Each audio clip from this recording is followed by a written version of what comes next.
اللہ فرماتے ہیں من نجمی اذا ہوا، مجھے دھلکنے والے ستاروں کی قسم، فرمایا میں لے گیا، یہ سارا کام میں نہیں کرایا۔ قرآن میں اللہ پاک نے قسم کھا کر فرما دیا معراج کرانے والا میں، اپنے محبوب کریم صلی اللہ علیہ وسلم کو بلانے والا میں، سارا نظام طے کرنے والا میں، استقبال کرنے کے لیے پوری کائنات کو سجانے والا میں، عرش عظیم نیچے یتیم مکہ کی جوتی اس کے اوپر رکھوانے والا میں خدا۔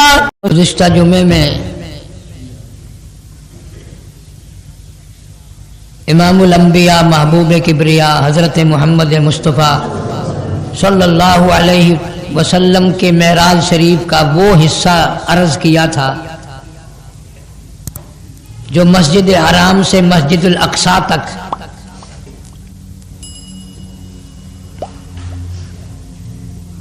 قرآن کریم نے ہمیں بڑا کچھ بتایا ہے۔ فرمایا لِنُرِيَهُ مِنْ آیاتنا، ہم نے بڑی بڑی نشانیاں دکھائی محبوب خدا صلی اللہ علیہ وسلم کو، عجائب غرائب دکھائے بتائے۔ عجیب بات تو یہ ہے کہ اللہ سبحانہ و تعالی نے جس وقت میں معراج کرایا ہے، یہ ایسا وقت ہے کہ محمد عربی صلی اللہ علیہ وسلم کے گھر مبارک میں 3 مہینے آگ تک نہیں جلتی۔ کفار مکہ مارتے ہیں، گھسیٹتے ہیں، تنگ کرتے ہیں، پریشان کرتے ہیں۔ کبھی اطلاع مل رہی ہے کہ ابو فقیہہ کی پسلیاں توڑ دی گئیں رضی اللہ تعالیٰ عنہ، کبھی اطلاع ملتی ہے کہ سیدہ سمیہ رضی اللہ تعالیٰ عنہ کے چیر کر ٹکڑے کر دیے گئے۔ خبر ملتی ہے کہ سیدہ زنیرہ رضی اللہ تعالیٰ عنہ کی میدان مکہ کے میدان میں کھڑی کر کے دونوں آنکھیں نکال دی گئی۔ کبھی خبر ملتی ہے کہ بلال حبشی کا چمڑا ادھیڑ دیا گیا۔ کبھی خبر ملتی ہے کہ سیدہ نادیہ رضی اللہ تعالی عنہا کو پانی میں غوطہ دے کر ڈبونے کے لیے وقت تک ایک لمبے عرصے تک سر پہ ہاتھ رکھے گئے۔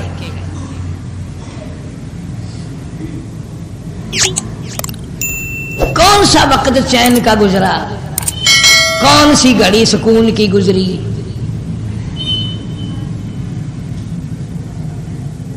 صرف غلاموں کو نہیں، خود محمد عربی صلی اللہ علیہ وسلم کو جو ستایا ہے، پریشان کیا ہے، قرآن اس کا گواہ ہے۔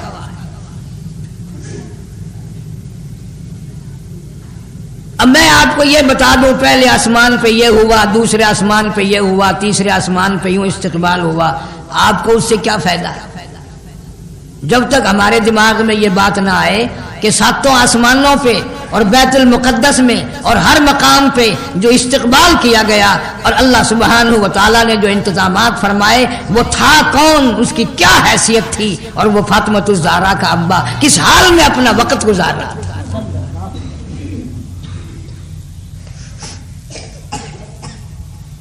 آج ہماری زندگی کا مشغلہ بن گیا تماشا سمجھنا، ہر چیز کا مذاق سمجھ لینا۔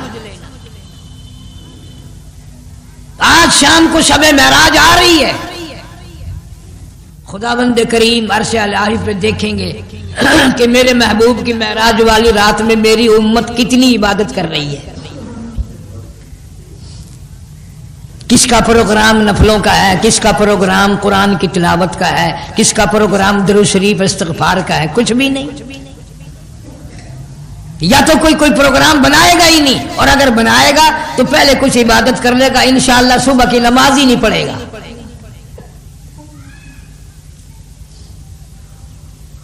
کیا شان ہوگی اس اللہ والے کی جس کے استقبال کے لیے بیت المقدس میں 1,24,000 نبیوں، رسولوں، پیغمبروں کو لا کے بٹھایا ہوا ہے۔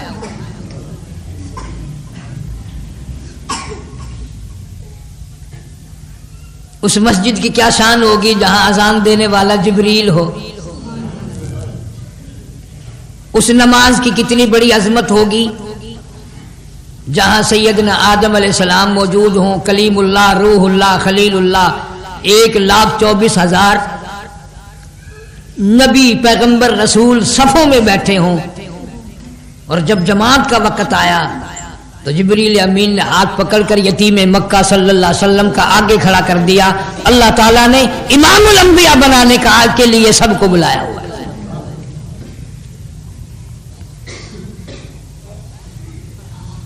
سب کو پیچھے صفوں میں کھڑا کر دیا. سیدنا آدم علیہ السلام کو بھی، عیسیٰ علیہ السلام کو بھی، ابراہیم علیہ السلام کو بھی، تمام کے تمام کو صفوں میں کھڑا کر دیا. وہ کیا وقت ہوگا جب محمد کریم صلی اللہ علیہ وسلم امامت فرما رہے ہوں گے اور مقتدیوں میں حاجی نہیں، نمازی نہیں، سیٹھ نہیں، کاروباری لوگ نہیں، 1,24,000 انبیاء علیہ السلام ہیں. کیا شان ہوگی اس جماعت کی، کیا شان ہوگی اس مسجد کی، کیا شان ہوگی جہاں جبریل نے خود اذان دی ہو.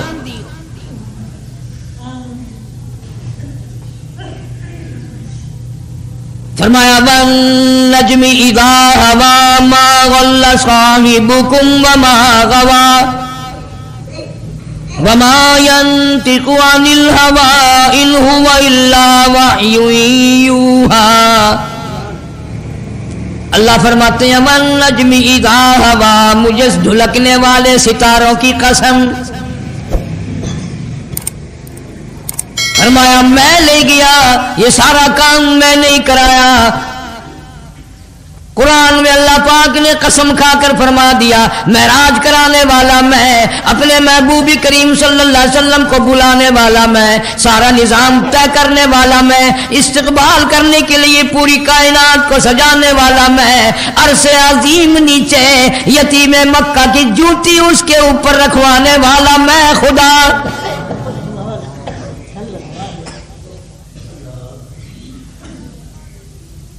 الہ العالمین. اتنا بڑا احترام، اتنا بڑا استقبال، اتنی بڑی عظمت یہ کیوں کی گئی؟ اللہ پاک جل شانہ فرماتے ہیں میں نے اپنے محبوب کو دیکھ لیا بیت اللہ شریف میں، سارا مجمع کافروں کا ہے، مسلمانوں کی تھوڑی سی تعداد ہے. میرے محبوب کریم صلی اللہ علیہ وسلم نے جا کر بیت اللہ شریف میں کھڑے ہو کر میرا قرآن پڑھا. میں نے اس وقت جو کچھ ہوا دیکھ لیا. ادھر کالی کملی والے صلی اللہ علیہ وسلم نے قرآن مجید کی تلاوت شروع فرمائی، ادھر سارا مکہ مارنے لگا.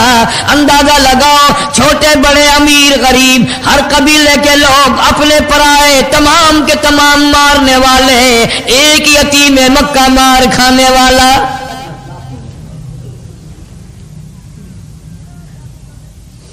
جناب ابو بکر صدیق رضی اللہ تعالیٰ عنہ فرماتے ہیں میرے کانوں میں گھر سے نکلا میں، اچانک شور کی آواز آئی، میں حرم محترم کی طرف چلا گیا. میں نے جا کے دیکھا سارا مکہ مارنے والا، ایک کالی کملی والا مار کھانے والا.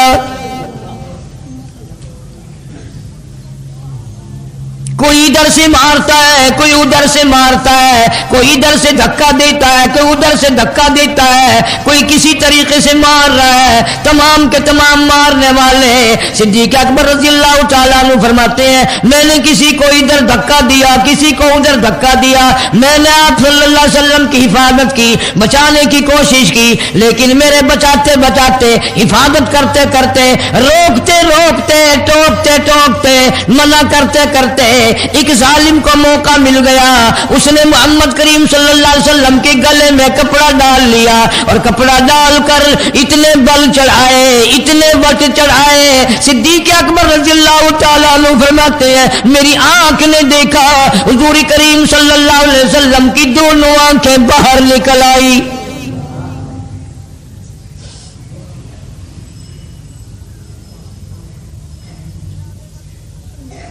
جناب مدنی کریم صلی اللہ تعالی علیہ وسلم کی سنت ہے، حضور کا طریقہ کار ہے، جو نبی کی سنت پہ عمل کرے گا اس کو مار پڑے گی.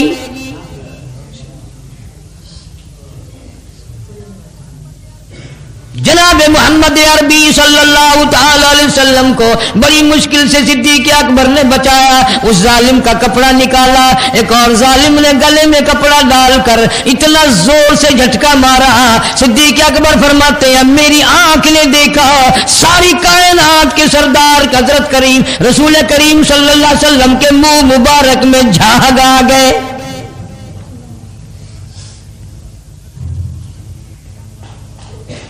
صدیق اکبر رضی اللہ تعالیٰ عنہ فرماتے ہیں میں نے ان کو آواز بھی لگائی اتقتلون رجلا, کیا قتل کرنا چاہتے ہو اس جوان کو جو یوں کہتا ای یقول ربی اللہ, جو کہتا میرا رب اللہ ہے, پالن ہار وہ ہے, مشکل کشا وہ ہے, حاجت روا وہ ہے, ہر چیز کو بڑھانے والا وہ ہے, تمام ذرے ذرے کا قطرے قطرے کا پتے پتے کا مالک وہ ہے. اس وجہ سے مار پڑ رہی ہے. آج بھی جو اللہ کے قرآن کو لے کر اٹھے گا, ابو بکر صدیق کی عظمت کو لے کے اٹھے گا, فاروق اعظم کی عدالت کو لے کے اٹھے گا, عثمان ذی النورین کی سخاوت کو لے کے اٹھے گا, علی مرتضیٰ کی شجاعت کو لے کے اٹھے گا, حسنین کریمین کی شہادت کو لے کے اٹھے گا, سارے صحابہ کرام کی سیاست کو لے کے اٹھے گا, میدان میں گولیاں مار کر شہید کیا جائے گا.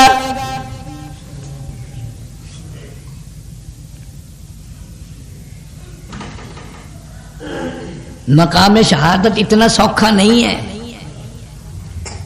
سید عطا اللہ شاہ صاحب بخاری سب کا جو رحمت اللہ علیہ کبھی کہیں جلسہ کرتے اور کوئی خبر آ جاتی کہ راستے میں قادیانی کھڑے ہیں, وہ یوں کر دیں گے یوں کر دیں گے, ساری سن کر فرمایا کرتے تھے اور تم نہ ڈرو, میرا کہاں مقدر ہے کہ ختم نبوت پہ مجھے شہادت مل جائے. کچھ نہیں ہونے لگا, کچھ نہیں ہوگا, ایسا مقدر ہی نہیں میرا. یہ تو وہ مقام ہے جس کے لیے ہمارے اکابر علماء جان کی قربانی, مال کی قربانی, وطن کی قربانی ہمیشہ سے ہی دیتے آئے.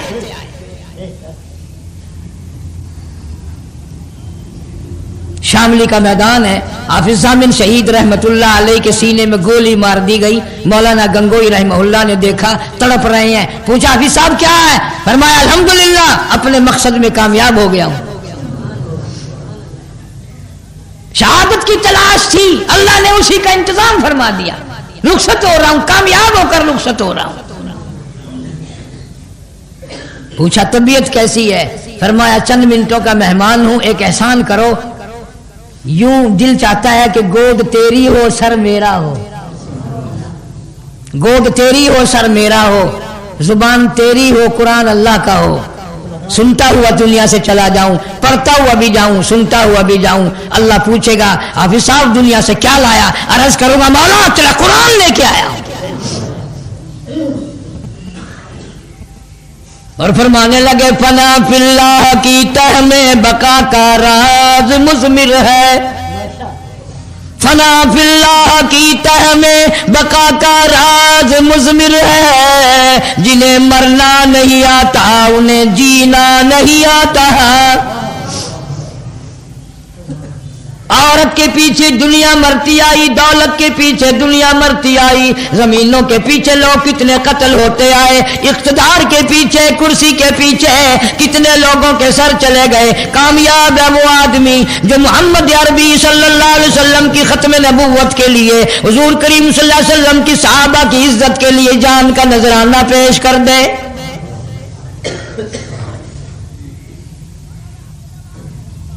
مولانا حق نواز رحمہ اللہ کی شہادت موت رقبے کا جھگڑا نہیں, زمین کا جھگڑا نہیں, پیسے کا جھگڑا نہیں, لینے دینے کا جھگڑا نہیں. اگر اس سے جھگڑا تھا تو صدیق اکبر کی صداقت کا تھا, فاروق اعظم کی عدالت کا تھا, عثمان ذی النورین کی سخاوت کا تھا, حیدر کرار کی شجاعت کا تھا.